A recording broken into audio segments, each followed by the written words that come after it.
Gubernur Jawa Barat Deddy Mulyadi dalam waktu singkat menjelma menjadi tokoh yang sangat populer. Dengan berbagai kebijakannya yang nyeleneh, membuatnya harus menerima ragam penolakan atas kebijakannya itu.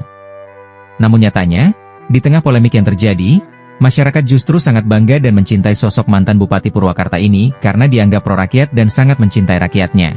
Bukan hanya masyarakat Jawa Barat, masyarakat di luar Jawa Barat pun banyak yang mengagumi Deddy Mulyadi. Bahkan berbagai kebijakan kontroversi yang dibuatnya, banyak ditiru juga oleh para pemimpin daerah lainnya.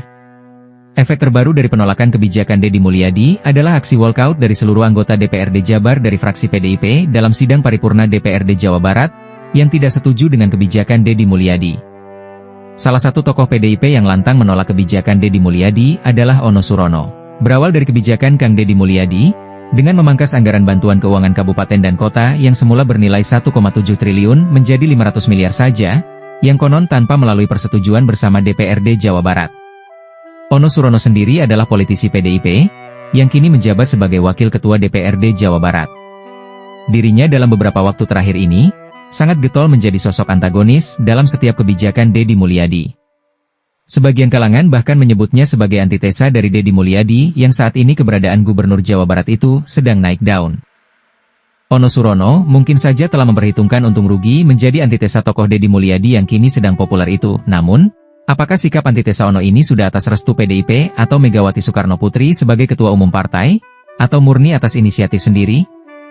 Jika tanpa restu partai, sikap antitesa menyimpan bahaya, mengingat PDIP tumbuh menjadi feodalistik yang semua keputusan politiknya tergantung restu Ibu Megawati.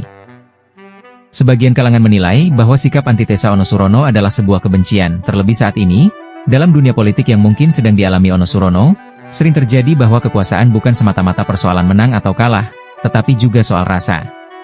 Rasa itu bisa bermacam-macam seperti dikhianati, dilangkahi, tidak diakui, atau bahkan dipermalukan.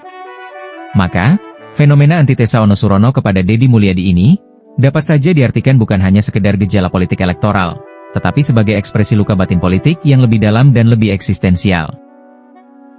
Lalu, apakah antitesa Ono Surono terhadap Deddy Mulyadi yang semakin intens akhir-akhir ini akan berbahaya bila tidak dikendalikan?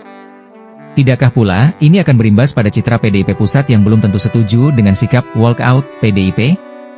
Sebagai kader senior PDIP Jawa Barat, Ono Surono memiliki ekspektasi besar untuk menjadi calon gubernur Jabar 2024. Secara struktur, ia memiliki posisi strategis, secara pengalaman, ia punya rekam jejak. Namun, dalam politik PDIP, restu Megawati Soekarno Putri tidak datang untuk dirinya, bahkan untuk menjadi calon wakil gubernur pun, Ono Surono harus tersingkir. Tentunya, hal ini menyisakan luka yang mendalam, bahkan bukan hanya luka batin biasa. Ini lebih kepada cedera eksistensial, tentang keinginan untuk berkuasa yang akhirnya terbatalkan. Kegagalan dan luka yang dirasakan Ono Surono, semakin pahit tatkala Deddy Mulyadi yang merupakan lawan politiknya dari Partai Gerindra, akhirnya tampil sebagai penguasa panggung. Dengan gaya populis dan kulturalnya, Deddy Mulyadi berhasil meraih simpati massa. Terlebih segmen yang bersimpati terhadap Deddy Mulyadi adalah segmen yang biasanya menjadi basis PDIP. Kekalahan Ono bukan hanya kekalahan personal, tetapi kekalahan simbolik PDIP di tanah Pasundan. Antitesa Ono Surono terhadap Deddy Mulyadi terlihat begitu nyata dalam berbagai isu, termasuk kasus viral aura cinta, seolah-olah setiap celah digunakan untuk menggembosi kredibilitas lawan. Menurut filsafat etika publik, tindakan yang didasarkan pada motif dendam memiliki legitimasi yang lemah dan rapuh. Jika seseorang dalam posisi kekuasaan mengarahkan seluruh energinya untuk menjatuhkan orang lain, maka dua hal akan terjadi. Pertama, ia kehilangan fokus pada agenda substantif dan yang kedua, ia menjadikan institusinya sebagai kendaraan balas dendam. Jika hal ini terus terjadi, maka PDIP akan kehilangan simpati, dan juga kredibilitas moral masyarakat Jawa Barat yang merupakan lumbung suara besar di Indonesia. Antitesa vulgar seorang tokoh publik seperti Ono Surono akan dibaca publik sebagai tanda kegagalan partai dalam mengelola kader dan emosinya. Sehingga politik yang didorong oleh kebencian hanya akan memperbesar jurang antara rakyat dan elit. Terima kasih sudah menyimak video ini. Jangan lupa like, subscribe dan berikan komentar yang bijak.